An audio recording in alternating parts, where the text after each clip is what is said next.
আসসালামু আলাইকুম এভরিওয়ান, আমি ইফতেখার আলম ধ্রুব আপনাদের সাথে আছে job English course from zero to advance লেভেলের যাত্রায়। এবং আমি আপনার গ্রামার লেভেল কখন তো জিরো থেকে অ্যাডভান্স লেভেল পর্যন্ত নিয়ে যাব আপনি টেরই পাবেন না। কিন্তু আপনাকে মনোযোগী থাকতে হবে শেষ অবধি, এবং পুরো কোর্সটা যদি আপনি কমপ্লিট করতে পারেন আপনি অবশ্যই নিজেকে নিয়ে প্রাউড ফিল করবেন। তো আজকে কোন টপিকটা নিয়ে আমরা উপস্থিত হয়েছি সেটা হচ্ছে প্রেজেন্ট পারফেক্ট। প্রত্যেকটা টেন্সই খুবই কমন, আমরা সবসময় টেন্সের সাথে পরিচিত, বাট এগুলোর নলেজ সম্পর্কে আমাদের ডিপ কনসেপ্ট থাকে না, যার কারণে আমরা ব্যবহার করতে পারি না। সো আমরা এমনভাবে শিখবো যাতে কোনো ব্যবহার করতে পারি। সো প্রেজেন্ট পারফেক্ট, আগে আমি কিছু কথা বলে নিব, তারপরে স্ক্রিনে কিছু ফর্মাল কথা থাকবে, বইয়ের ভাষা যেটাকে আমরা বলে থাকি সেগুলোকে আমরা বোঝার চেষ্টা করব। আগে আমার কনসেপ্ট একটু বুঝবেন, যেটা আমি আপনাকে বোঝানোর চেষ্টা করছি।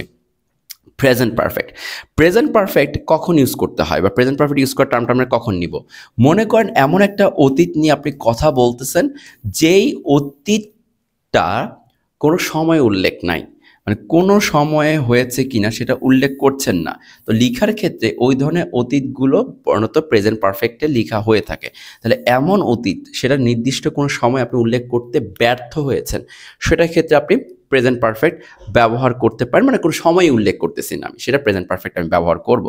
যেমন আপনি যদি বলেন আই এইট রাইস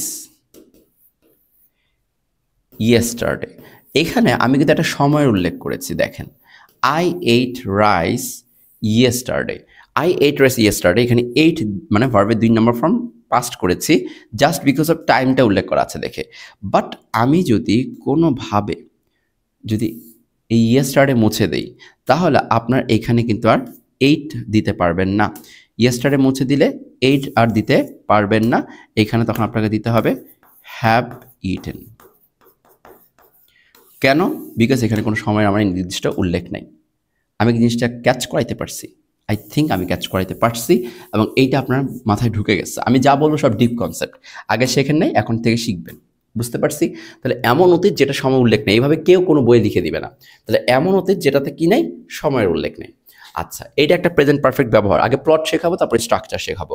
আরেকটা আছে, অতীতে ঘটনা ঘটছে, এই ঘটনার রেশ, মানে রিসেন্টলি হয়তোবা ঘটছে, সেটা রেশ আপনার কাছে এখনো থেকে গেছে।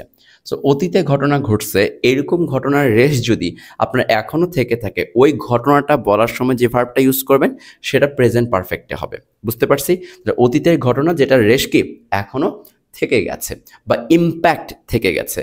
অতীতে ঘটনা ঘটেছে, এইটার রেজাল্ট বর্তমানে আছে, সেই ঘটনাটা বলার সময় আবার বলতে হবে আপনাকে প্রেজেন্ট পারফেক্টে। তাহলে অতীতে ঘটনা ঘটে গেছে, সেটা বর্তমানে আছে ফলাফল, সেটাও কিন্তু বলতে হবে প্রেজেন্ট পারফেক্টে। তাহলে তিনটা জিনিসকে আমরা আবার একটু রিকল করি। এমন অতীত যেটাতে সময়ের কোনো নির্দিষ্টতা নাই, সেই অতীত নিয়ে আপনি কথা বলতেছেন, সেটা হবে প্রেজেন্ট পারফেক্ট।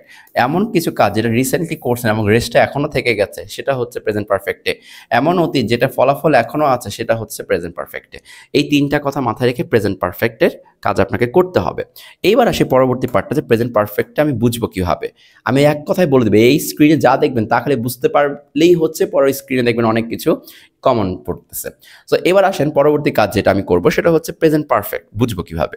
মনে রাখবেন, কোনো একটা কাজ, এখানে আরেকটা জিনিস বলে দেই, সেটা হচ্ছে কোনো একটা কাজ যদি কমপ্লিট হয়ে যায় বা শেষ হয়ে গেছে, এইটা বোঝাতেও আপনি প্রেজেন্ট পারফেক্ট ইউজ করবেন, কমপ্লিট করা কাজ। এবার আসেন, কোনো একটা কাজ, এই 4টা মডিউল যেটা বললাম, 1, 2, তারপর হচ্ছে 3 আর হচ্ছে 4, এই 4টা জিনিসের কোনো একটাকে যদি সাপোর্ট করে, কি দেখে বুঝবো যে আমার প্যাটার্নটা হয়েছে কিনা? এই 4টার যে কোনো একটা সাপোর্ট করলেই এটা ভার্বের 3 নাম্বার ফর্মে আসবে। কি বললাম? 4টার যে কোনো একটা সাপোর্ট করলে ভার্বটা কয় নাম্বার ফর্মে আসবে? 3 নাম্বার ফর্মে আসবে। কিন্তু আমার এই 3 নাম্বার ফর্ম দিয়ে বুঝালাম যেটা পারফেক্ট সেন্সের কথা হচ্ছে, বাট এটা কোন ধরনের পারফেক্ট? প্রেজেন্ট পারফেক্ট, বর্তমান বোঝাতে হবে। সো বর্তমান বোঝানোর জন্য আমার টু হ্যাভ ভার্ব নিয়ে আসবেন। কি ধরনের ভার্ব নিয়ে আসবেন? টু হ্যাভ ভার্ব নিয়ে আসবেন। সো টু হ্যাভ ভার্ব আর V3 যদি দেখি, তাহলে আমার এই 4টা উদ্দেশ্য পূরণ করা সম্ভব হবে। তার মানে আপনি যদি কখনো to have R V3 use করে থাকেন, তাহলে এই 4টার যে কোনো একটাকে প্রকাশ করতে পারবেন।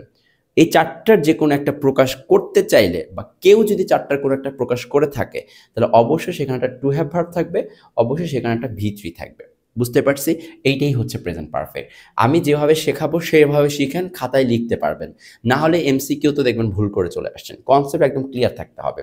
তাহলে কেউ আপনাকে বলছে যে আমি একটা কিছু করছি রিসেন্টলি, তার মানে ওটা রেস্ট থেকে গেছে আপনার কাছে। রেস্ট যেহেতু থেকে গেছে, তাহলে ও যে ওই জিনিসটা করছে ওইটা বলছেই সে একটা টু হ্যাভ ভার্ব ইউজ করে, একটা ভি থ্রি ইউজ করে। তো টু হ্যাভ ভার্ব বর্তমানের জন্য কোনটা বলেন তো?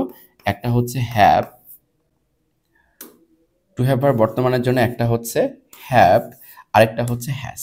তো বর্তমানে আমি হ্যাভ ইউজ করব, না হলে হ্যাজ ইউজ করব, ডিপেন্ড করে আমার সাবজেক্টটা কি।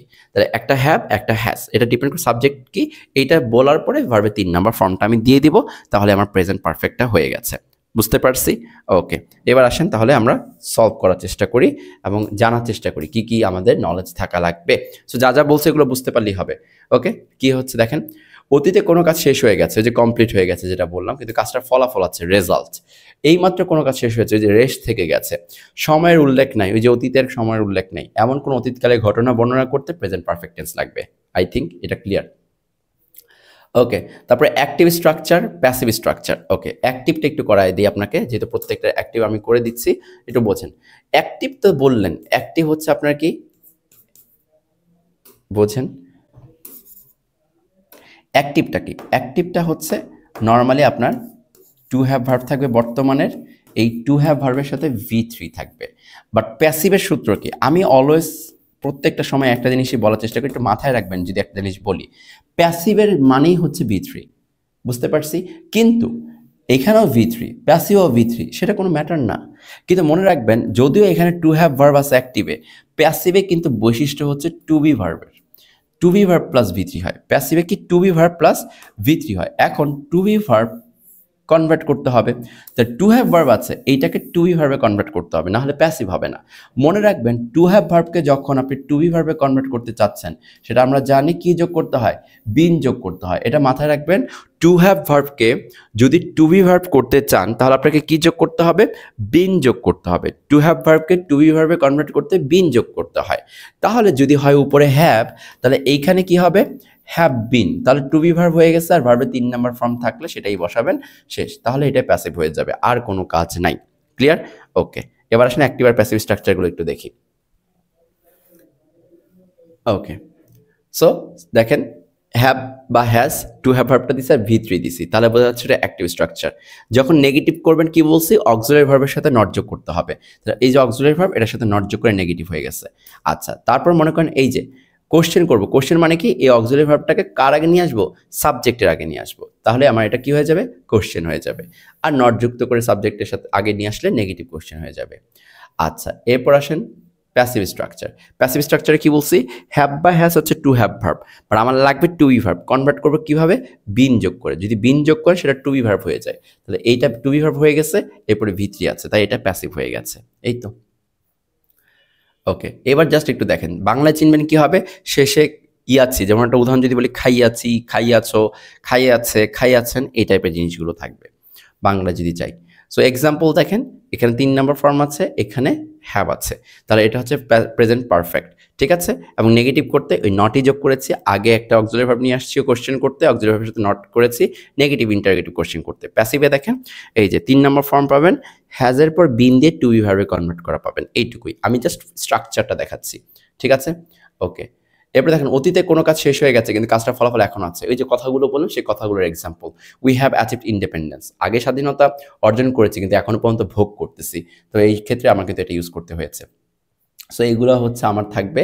সো দেখেন, এইমাত্র কোনো কাজ শেষ হয়েছে, I have just taken, just দিয়ে মূলত আমি এটা বোঝাচ্ছি, জাস্ট টেকেন মাই মিল, তাহলে এটাও আমার পারফেক্ট ইউজ করতে হবে, প্রেজেন্ট পারফেক্ট। এই যে রিসেন্টলি শব্দ মানেও বোঝানো হচ্ছে মাত্র শেষ হয়েছে, তা সেটার ক্ষেত্রে আমার প্রেজেন্ট পারফেক্ট ইউজ করতে হচ্ছে। ওকে, সময়ের উল্লেখ নেই, চলেন এরকম একটা সেন্টেন্স দেখি। My father has decided to leave the country, সেটা আগেই ডিসাইড করেছিল কিন্তু কখন ডিসাইড করেছে উল্লেখ নেই, তাই আমাকে এই 3 নাম্বার ফর্ম আর হ্যাজ দিয়ে প্রেজেন্ট পারফেক্ট করতে হয়েছে।